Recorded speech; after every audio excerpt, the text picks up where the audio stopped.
Hi, welcome to Culture Shot. I want to tackle a slightly boring topic this week, which is meetings. Those things which most people in business tend to have a fairly similar perception of. They're boring, right? They go on too long, there are too many of them, the topics are too vague, you don't even need to be there anyway.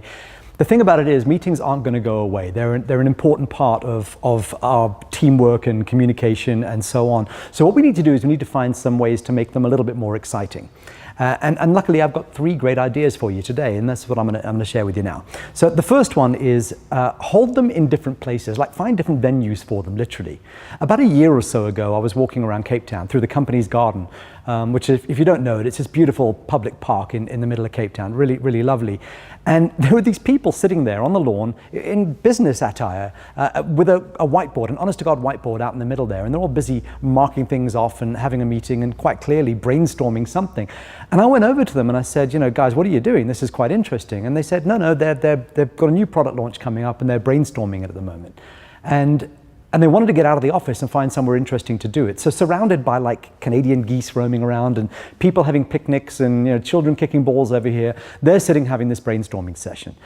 Beautiful place to have it. Must have been incredibly creative. Must have been a pain in the neck to drag that whiteboard all the way down the road and into there. But I guess the end result might have given them something might have made it worthwhile anyway. And I really like the idea of that. You see, your meeting rooms in the office are very convenient and they're well appointed with projectors and tables and chairs and all of that kind of stuff. But frankly, they're generally about as exciting as a shot of Novocaine, right? I mean, you sit there inside those things and that's not where your best creative ideas are going to come from. So find somewhere interesting to do it. It doesn't matter where it is. You don't have to leave the office building. Just go and find a different area of the building to have it and see what happens. That's number 1. Number 2, there's this Latin phrase, solvitur ambulando, which basically means it is solved by walking. And what it basically means is, probably, if you're like most people, you rarely have your greatest ideas sitting at your office desk staring at your screen. Your greatest ideas come in the shower or somewhere like that, having a jog or something. Now, you could take this literally and have your meetings in the shower, but that would be weird. I wouldn't do that if I were you.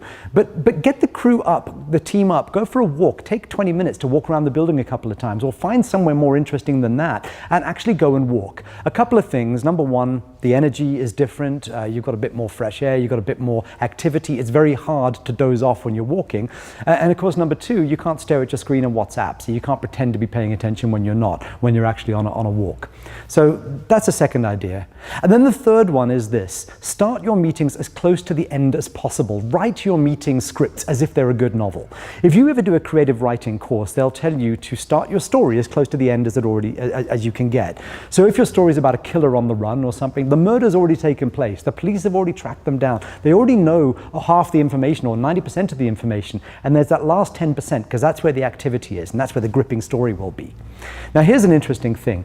Jeff Bezos at Amazon, I read this week, he has a ritual where at the beginning of any meeting, everybody who's in that meeting gets a memo, and the person who calls the meeting writes the memo. So the responsibility shifts depending on who's actually called the meeting.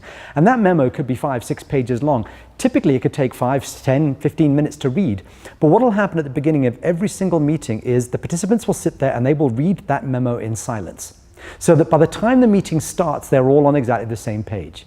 How many times have you sat in a meeting where they spend most of it just trying to catch up the people who haven't done the homework or have only been brought in at the last minute? They're not coming into the story at the latest possible time. You're giving them all the backstory, and that's just incredibly boring in a novel. It's incredibly boring in a meeting. Try these 3 things. Number 1, find a different venue. Number 2, get on the move. Do it with some activity around it.